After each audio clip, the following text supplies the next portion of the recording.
Welcome to You Belong in the C-Suite podcast. You are ambitious in life and in your career, but something is missing.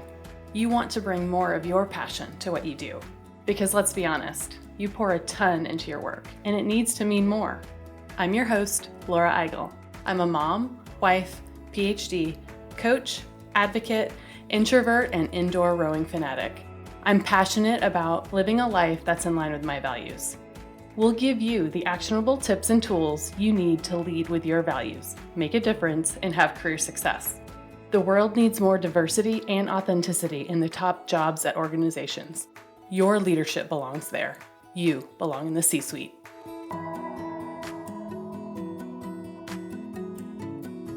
What gets you up in the morning? What drives your decisions? What do you stand for? No idea, not even sure where to start? I use my values to guide my life and career. It's the basis of how I've built boundaries for myself and stuck to them. Are you ready to dig into what matters to you? Go to thecatchgroup.com to download your free values worksheet. That's thecatchgroup.com to download your free values worksheet to get to your core values and take action on what matters most.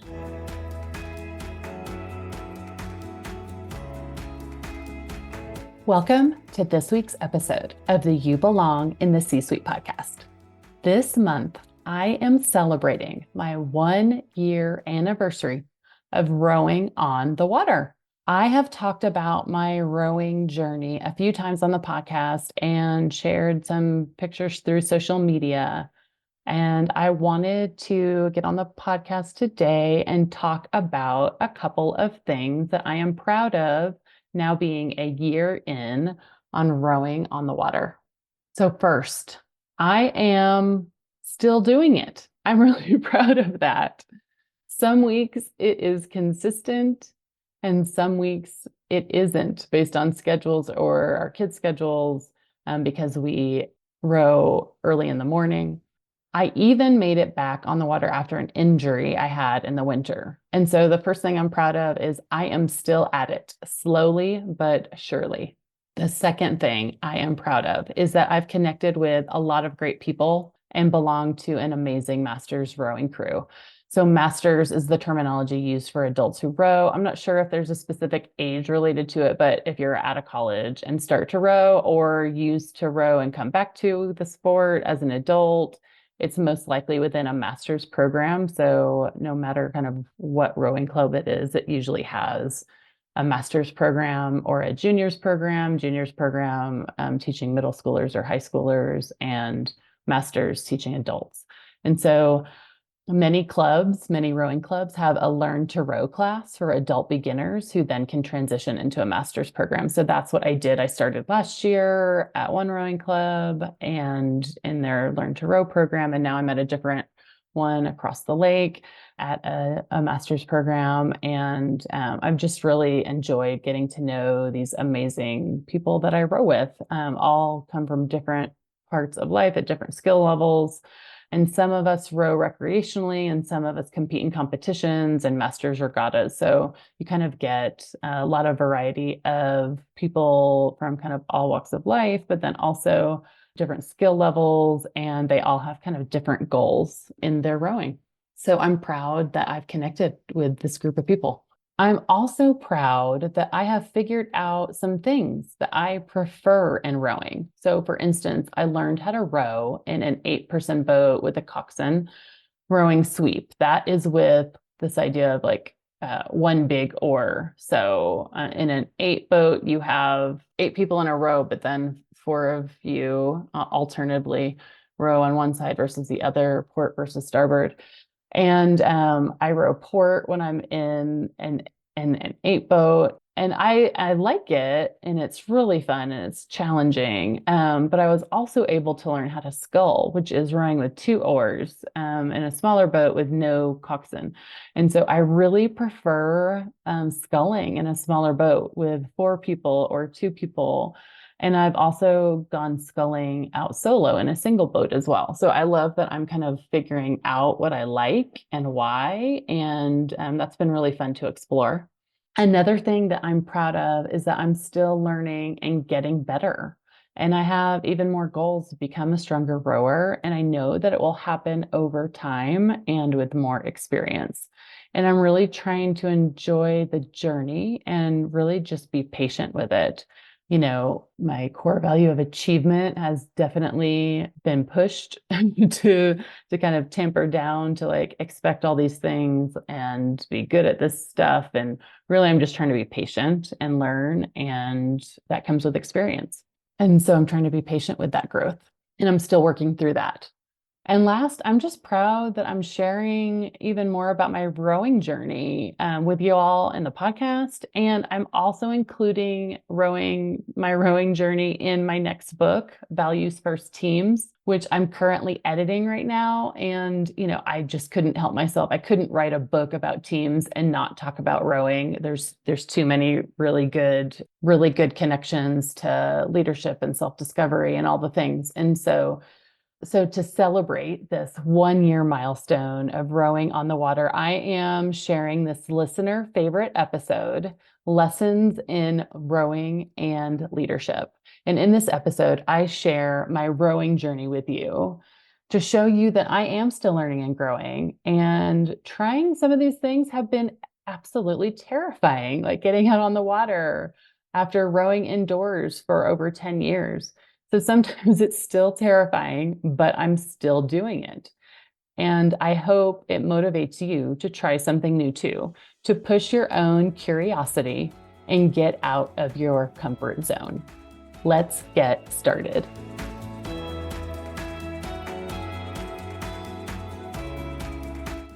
Welcome to this week's episode of the You Belong in the C-Suite podcast. In the intro of this podcast, you have heard me say it for 3 seasons, and that's over 130 episodes, that I am an indoor rowing fanatic. If you follow me on social media or get my newsletters, you may know that now I'm not just an indoor rowing fanatic, but I've now extended my enthusiasm to on the water rowing. Yes, I have now been in a boat.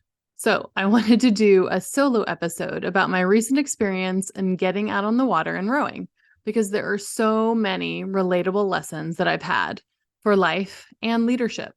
So I will say I am still early on into the rowing on the actual water journey. I wanted to share a few insights so far, but I will say that I am still new. I am still a beginner.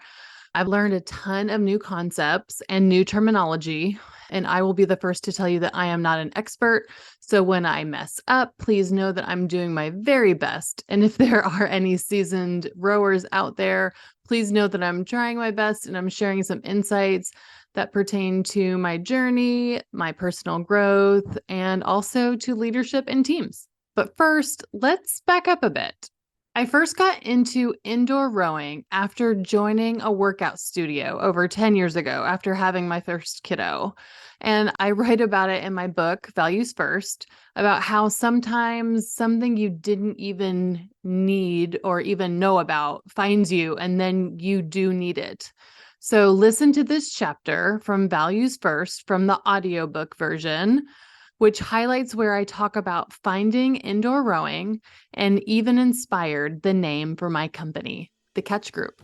This story is from the Life Boundaries section of my Values First framework. Let's take a listen.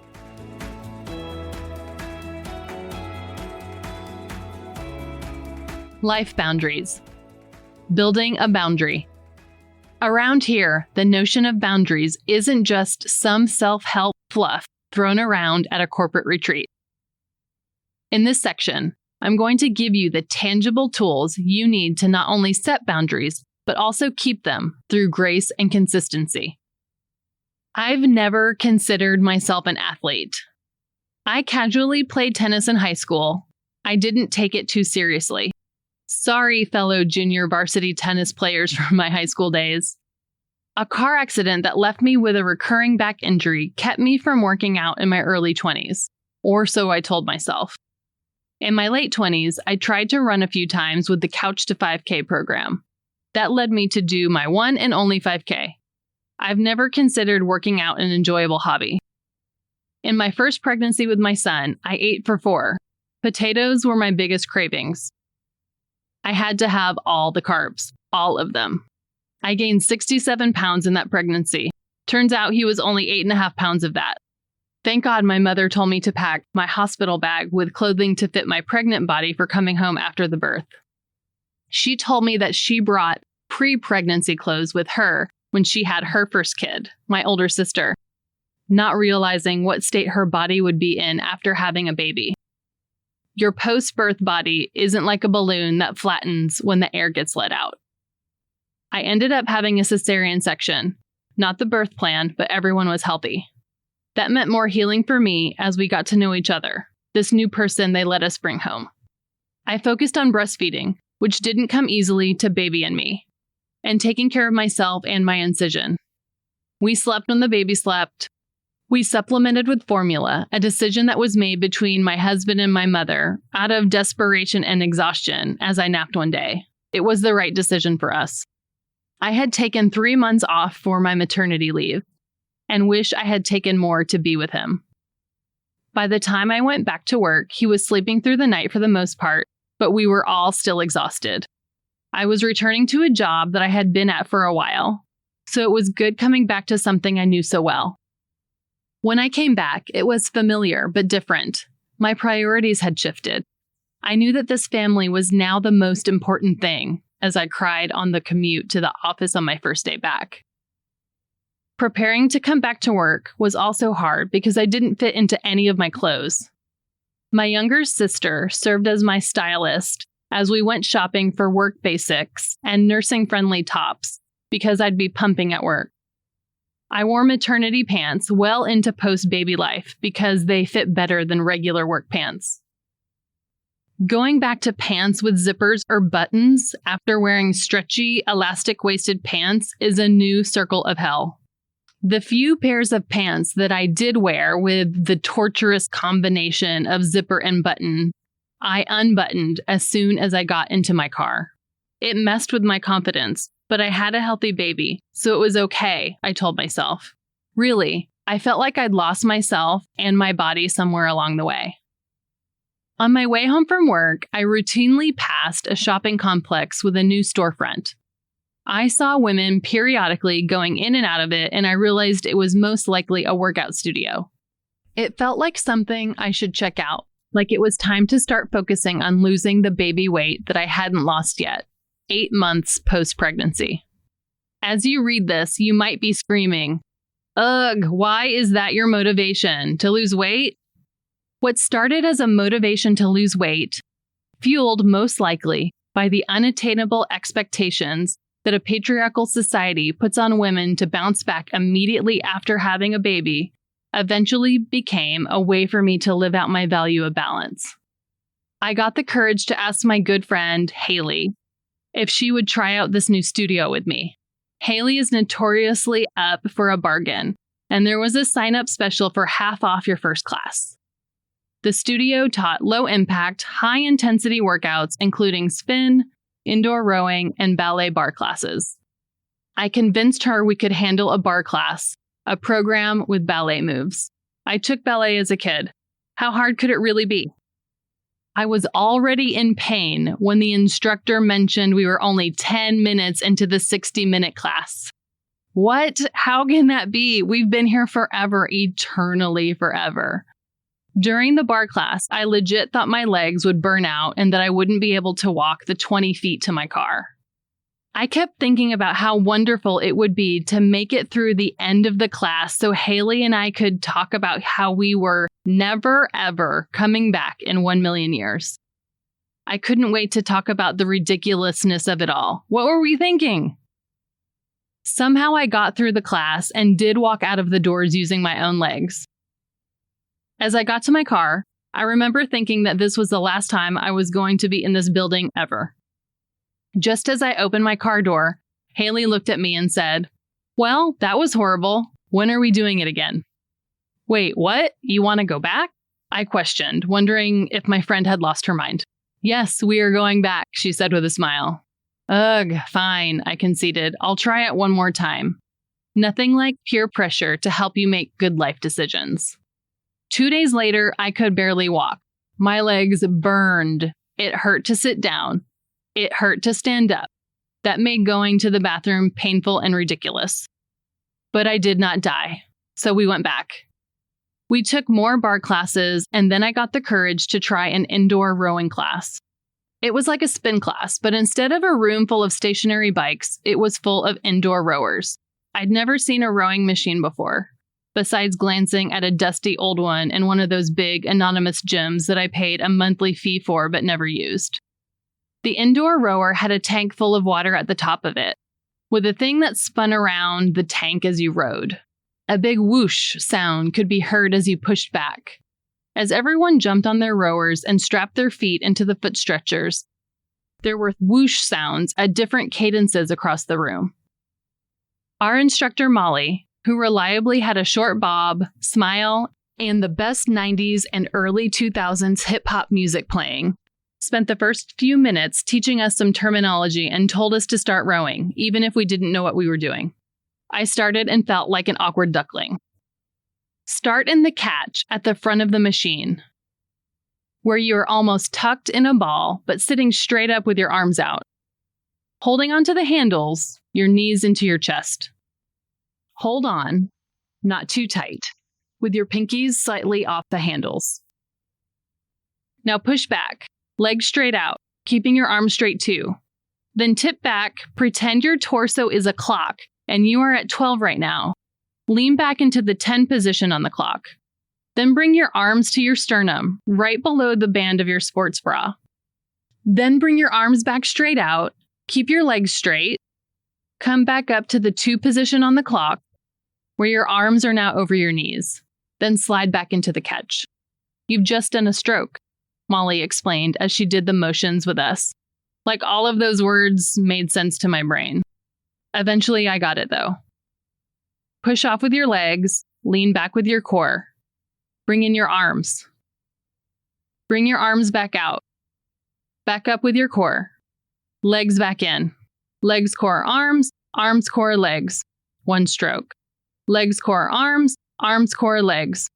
2 strokes. And there I was rowing. In the class, there are 2 sets of 5 rowers facing each other. Molly explained that even though we were on individual rowers, we would row together as if we were in the same metaphorical boat. So, let's get in sync together. If we don't, then the boat will tip and we'll be in the water, she said. Where was my metaphorical life vest for this?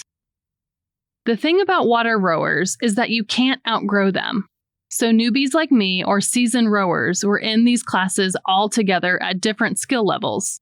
I was the newbie in this class, but could see others around me that knew what they were doing. I wanted to get better at this. My value of achievement started seeping through. Rowing is the same motion over and over. The repetitive nature of it is mind-numbingly boring to some. For others, it is peace. Every time I get to the catch, just before you push off each stroke, I get a chance to start over, to burst, to push. That's a magical place, the catch. It is where your power comes from, just before an explosion of energy to keep you going. Then a small pause before you do it all again. Getting to the catch is giving yourself another chance to try again, to explode off the platform, with the force of your whole body, your whole self. My legs burned as I slid backwards on the rail. With the push and pull back and forth, I found my rhythm. My mind stayed in the present. I was focused. I was out of my own head. For the first time, I felt connected to something that I really liked in a workout. I had never experienced that before. I'd always equated working out to something negative, as a punishment for eating too much or an excuse to eat more. Rowing felt like it was mine. Sometimes you plan for a boundary, and sometimes it finds you. Rowing found me through my value of balance. Without realizing it, I had filled the gap of balance that I needed in my life. I value balance, time for myself, for just me. As I look back, I built it by listening to what I needed at the time. Time for myself for a workout class, my value of balance. Then I built a boundary around it. I started taking multiple rowing classes a week at the studio. With my husband's support or with childcare when he was traveling for work, I prioritized working out at least 3 times a week. The community there was mostly women of different ages and different skill levels. I signed up for workout challenges and met new people. We were really a community. After several months, I had gotten stronger and, more importantly, found something that I loved to do to move my body. I felt more comfortable in my own skin than ever before. It became a place where I didn't have to be anyone else but me, for me. I didn't have to be mom or a wife. Just Laura, for 45 minutes to an hour several days a week. A me I didn't even know was in there. I learned that I needed to prioritize my value of balance. I made it a priority and built a boundary to keep that time for myself. I needed to give myself space for me to relieve stress. In their book, Burnout: The Secret to Unlocking the Stress Cycle, Emily Nagoski and Amelia Nagoski described emotion as a tunnel that you have to move through. Dealing with the stressors or the stress isn't enough. You must complete the cycle. Physical movement is one way to do that. The other ways to complete the cycle are through positive social interaction, laughter, affection, a big ol' cry, or through creative expression. What can you do? If I'm not balanced, something is off. I now include long walks in this category of finding balance and completing the cycle. I think about it as moving my body. Have I moved my body enough? Am I making progress and clearing my head each week? Not surprisingly, the weeks that I don't prioritize it, those weeks I'm more stressed. I'm not as calm. I have a shorter fuse. The weeks that I do prioritize it, I'm a more patient mom. I'm a more fun person. I feel more accomplished because I've kept that promise to myself. Balance isn't about work-life balance. Balance is ensuring that I've lived a week in balance with what I need. Balance is giving myself time and space for myself and having a support system that cares about me enough for that space to be prioritized. Not a balance beam, a teeter-totter. It isn't about staying on or off the balance beam. It is getting the right needs met in a week. Some weeks are higher, some are lower, but overall, if I'm keeping my boundaries, I feel balanced. I have tried to meditate so many times, and what runs through my mind is, I am in my head too much to do this effectively. I'm really bad at it. I cannot stop my mind from wandering. I'm not good at this. I'm not the kind of person who can do this. I'm in my head all the time as an introvert. Shouldn't this be easier for me? Or is it because I'm always in my head, it is harder to clear out my thought-filled mind? One of my I'm living my values when definitions for balance is to set my own pace.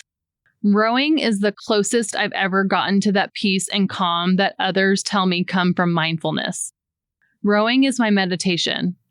Rowing is my place to get so many of my values met that it became a symbol for me. So much so that I named my company the Catch Group. And in that name, I get a constant reminder to carve out time for my values and myself as I build and grow my business.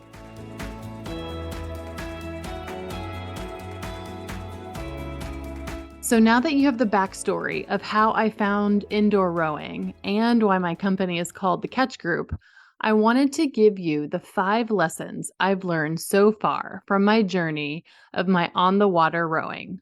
So lesson number 1, do a thing you want to do, even if it takes you more than 5 years to do it. So I remember I started my C-suite job in 2018. And in one meeting with my team, we had an icebreaker, one of those things that everybody goes around the room and answers the same question. And I answered the following question: what's one thing you've wanted to do but haven't done yet? So at the time, I was finishing my New Year's resolution of rowing 1 million meters in my indoor rowing machine, which I did end up completing in mid-December of that year. That goal was all about consistency and racking up the meters with each workout. But that's not how I answered the question. So this was the question again. What's one thing you've wanted to do but haven't yet? And I had been thinking about this for a while. And this is what I answered. I've wanted to try rowing on a real boat out on the actual water. So that's how I answered that question. So I said it out loud in 2018. And in that year, I traveled so much. I got chronic back pain. It flared up so much that I needed to be in physical therapy for many, many months. I had to stop rowing, which was not fun. And then eventually in 2019, it led to back surgery. So, needless to say, I did not get out on the water that year or the year after. I did the research though. When I was ready, I figured out how I could do it logistically. There's a rowing club not far from my house on a lake, and they have lessons for adults who want to learn. So, in the back of my mind, when I was physically able to do it, I knew that I could, but I didn't.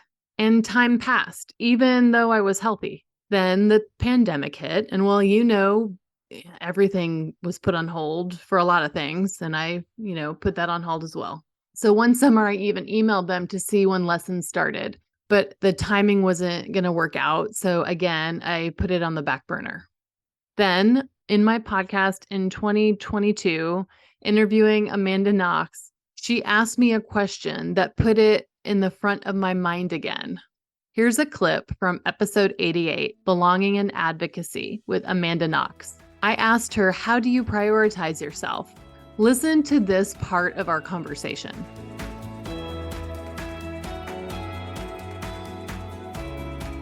You mentioned priority of daughter, you mentioned priority of husband, and then you also did mention your priority for meditation. What other things are just for you? How do you prioritize yourself? Well, I need to make this more of a priority because it was my go-to happy thing that I did. I really enjoy crafting. I'm a huge nerd and I love costumes and stuff like that. So for instance, one of the things that we want to do for Halloween is we're going to throw an Alice in Wonderland party, and we are not just creating our costumes, but we're making giant paper mache mushrooms, and we're big nerds, and we like to create things with our hands because we spend a lot of our intellectual time and our work time just in this intellectual product arena. Right. So making things with our hands is something that both my husband and I really enjoy, but we haven't had as much time to do that with baby. So right. I love that you're a self-professed nerd. I think all of us are in something. And if you're not, then you might be lying to yourself. Yeah. What's your thing? I like to do indoor rowing. That's sort of random. No. Yeah. So I do that. I've never rowed an actual boat, not on the water ever. Never. Really? No, Huh. not ever. It's on my list. Okay. There's a lake. I'm in Dallas. I'm kind of landlocked, but there are some lakes around here. So that's on my list at some point to actually do it. To be honest, I'm afraid that I'm gonna hate it, and so I've been putting it off because I've romanticized it so much. But that's actually where I find my meditation, my head is so clear when I'm rowing on my water rower inside. And the repetitive motion is I can just get lost, and I'm just thinking about how to make the next stroke the best one. Right. And so it's, that's kind of where my meditation lives.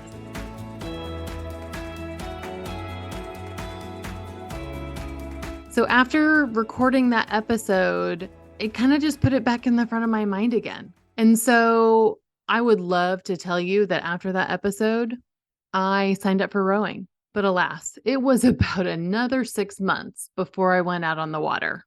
I was on the email list from the last time I had inquired about rowing lessons, and an email came out saying that they're having rowing lessons in the next couple of weeks. And this time the sessions worked out for my schedule because it was in the summer. So I tried my best to find somebody to go with me. I emailed several of my indoor rowing friends, but either they had summer plans that would conflict with it, or they didn't have the same urge as me to get out on the water. Some of them just didn't see my email. So I did a thing I almost never do. I signed up and I went all by myself. Yes, all by myself. If I do a new thing, I like to try and bring a friend if I can. Remember, I'm an introvert, so if I go by myself, then I have to talk to people. by myself. And I don't love that. I don't hate it per se, but it's another added layer of anxiety that I sometimes have. That's a lot sometimes to deal with, the newness of the thing plus the being there by myself. Anyway, but I did it by myself. So I went to the boathouse while it was still dark outside, because when do you row? In the morning before the sun comes up, y'all. And guess what happened? Of course, everyone was nice and inviting. And after several times, I even made some new rowing friends, men and women who had an interest just like me. Some who had rowed in college over 20 years ago and who wanted to get back into it. Others like me who had never rowed on a boat at all ever. Some whose kids had rowed, but they'd never done it before. And it's actually really interesting to me. These were my rowing friends, but I had literally no idea of what they did for a living for months. And they didn't know what I do either. I didn't even realize just how many people I've met because of work, and we talk about work things, that I never even asked my rowing friends what they did because we had lots of other stuff to talk about. But not surprisingly, these new friends are very accomplished lawyers, doctors, executives, or retirees. It feels like high achievers always have a way of finding each other somewhere. I'm guessing that in running clubs or other things like that, the same things happen. But that had never happened to me before like this. So the lesson here is, for lesson number 1, do a thing you want to do, even if it takes you more than 5 years to do it. Now, for lesson 2, the thing you think will help you be good at something may actually be holding you back. So the thing that you think will help you be good at it may actually be holding you back at being good at it. So I mentioned I'd never rowed on the water, but I had 10 years of indoor rowing experience. I had been told by experienced rowers in my indoor rowing class that I would be a really great rower on the water. I just knew I would be because I'm pretty good at indoor rowing on rowing machines. And this was like a fact that I had in my head. I just knew because I had this quote unquote experience. Because indoor rowing is totally like rowing on the water, right? Do you hear the sarcasm in my voice? It is not the same. The simulation is not like the real thing, folks. Well, at least not in the beginning. When you get better and you are rowing at higher pressure, it does feel similar, but at the beginning, it is not the same at all. So the thing that I thought would be helpful actually put me at a disadvantage. So let me explain. I had been indoor rowing with the same form for 10 years, and that is a lot of muscle memory. Guess what? The wrong muscle memory to repeat. I'd overcorrected my rowing form by overextending my arms at the catch and leaning back too far after the push. So on the water, the form isn't that exaggerated. And I had to unlearn this move I'd done over and over and over for 10 years. And guess what? I keep making the same mistakes because of that muscle memory. So, my friends, the thing that I thought would help me actually put me at a disadvantage for learning. It would actually have been better for me to have never stepped foot on a rowing machine. I will say that because of my unwavering confidence of indoor rowing, that led me and gave me the confidence to try rowing on the water. Without that misplaced confidence, I would most likely not have had interest in it at all or even signed up. But still, the 10 years of simulated rowing didn't really help me. This lesson could be translated into so many things in leadership. The place I see it most is when leaders become managers for the first time. The thing that got them promoted, their knowledge at being good at something, their really great results for that thing. It doesn't help them when they get promoted to being a manager because they're managing others. They're doing lots of other things. So Marshall Goldsmith said it right. What got you here won't get you there. So that's lesson 2. The thing that you think will help you be good at something else may be holding you back from being good at it. On to lesson 3. I have found a hidden gift of being present. So earlier this year, I talked about needing to set a boundary to lessen the time I'm on my phone, to be more present and not to do so much escapism scrolling at the end of the day. The key for me was to be more present. At night, I know that if I read instead of go on my phone, I'm much more present. Also, I have a better nighttime routine to get into bed earlier, to get more sleep, which is great. I've been getting better at it, but it's still something I need to continue to work at, this idea of being present. But you know what gets you in bed early? For me, knowing that I have to wake up early, this is another benefit of rowing because you row early in the morning. And on days that we are out on the water, I need to get up at 5 a.m. That may not be early to some of you, but I am not a morning person. So that is early for me. But the good news is that on those nights before rowing, I am in bed by 10 for sure, if not earlier. What I hadn't realized about being on the water was that it was going to test my ability to be present. So when you row, your hands are literally holding onto the oars. When you're out on a boat, you are out and you just can't leave when you want unless everybody else wants to go back too. You are committed and you are fully present because that's your job, to pay attention to all the stuff. I hadn't realized how amazing that part of being on the water was going to be. So no headphones, no podcasts in my ear, no background noise, just looking in front of me and around me at the water, paying attention to the person in front of me to ensure that I kept my stroke consistent with theirs. You have to pay attention so you are fully present. And when you take a break, you can look at the beauty of the water and the sunrise around you. It's just so very in the moment. I don't even have my phone or keys with me. Everything is left at the boathouse under lock and key, so you don't have to worry about any of your stuff. You just get to be in the boat and row. I love that unexpected benefit of rowing. This lesson number 3 of the fact that you have to be present is just such a gift. Now, for lesson 4, stop correcting yourself when you are doing the thing. Stop correcting yourself when you are doing the thing. So I am not really great at rowing yet. And that is hard for me, the fact that I'm not great at it yet. I'm pretty good at indoor rowing, but this whole rowing outside with other people is way harder than I thought. And I am still learning and uncomfortable, and I question myself all the time. And in one recent lesson, my coach said, Laura, you are trying to correct yourself in the moment, and it's messing up your stroke. Instead, you need to commit to the stroke. You get another chance with every stroke.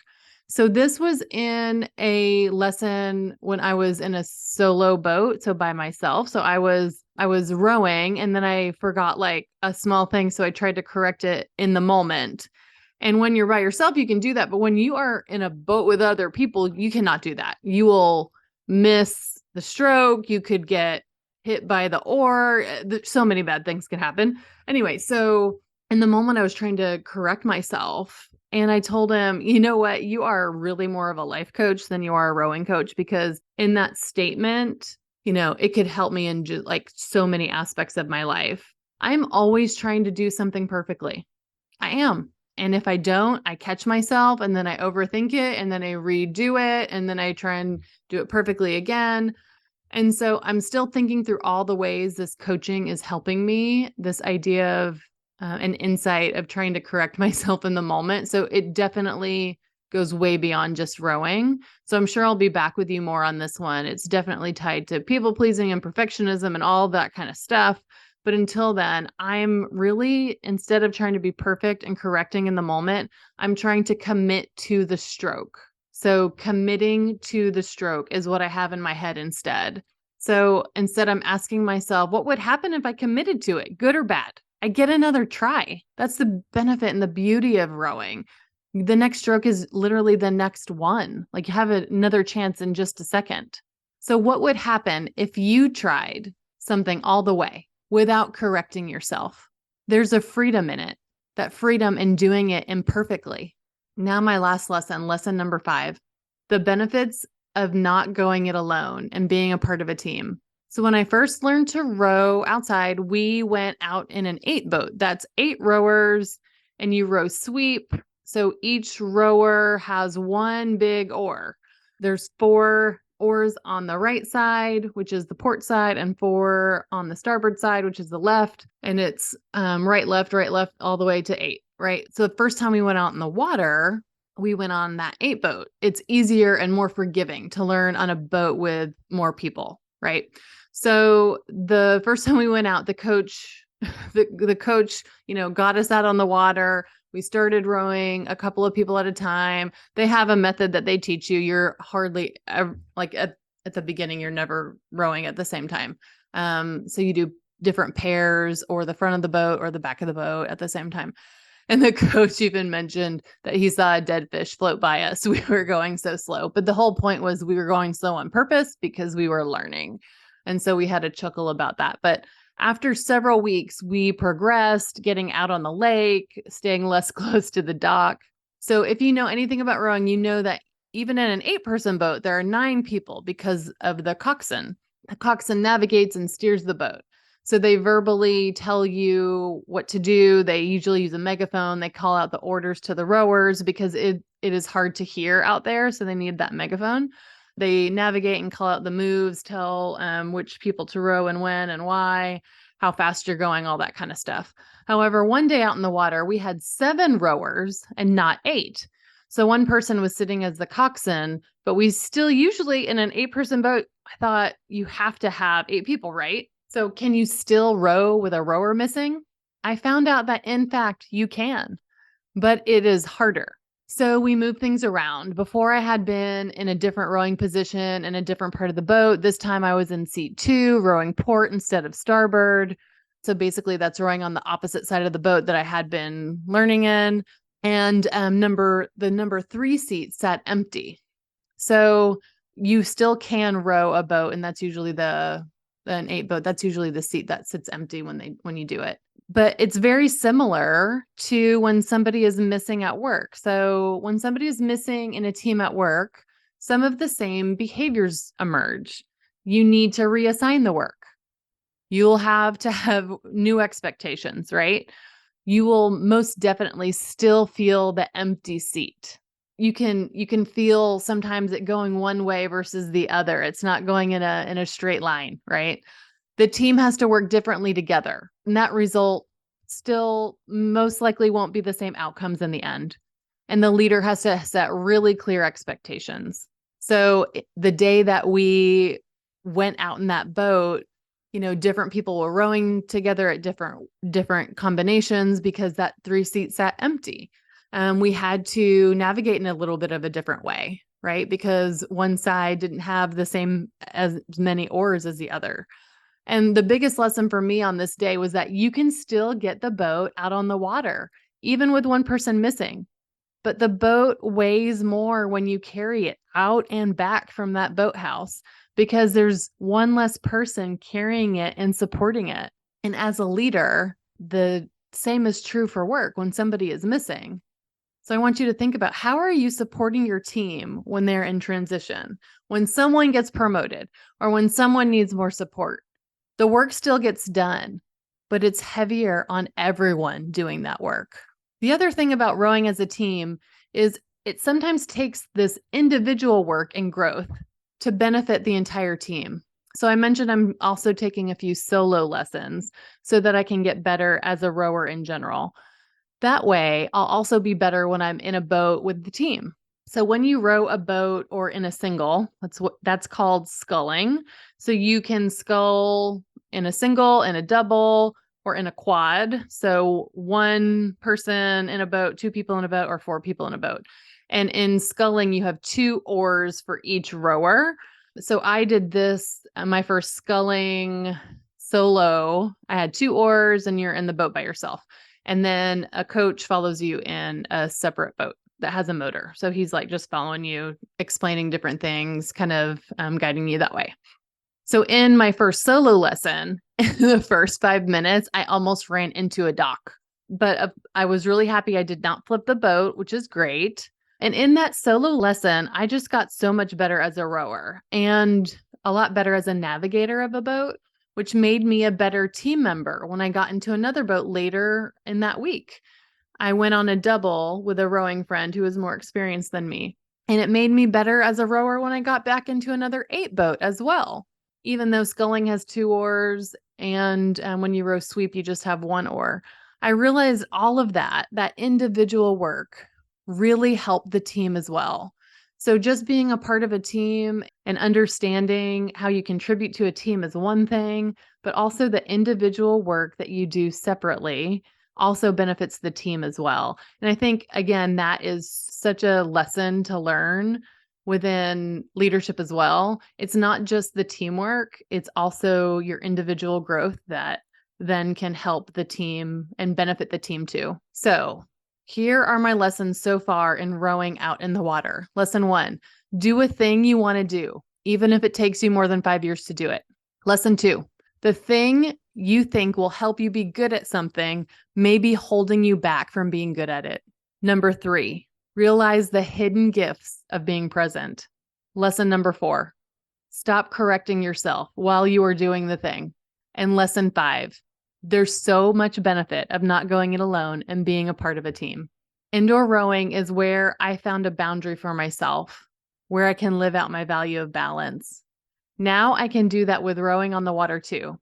And I'm living my value of balance by being present and living my value of growth through learning a new thing and trying something new.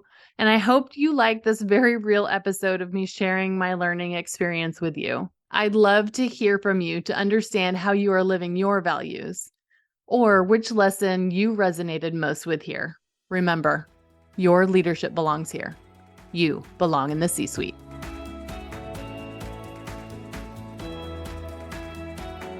I want to thank you so much for listening to the You Belong in the C-Suite podcast. If you are enjoying this content, please remember to rate and review on Apple Podcasts. By leaving a review, you are helping others find this content.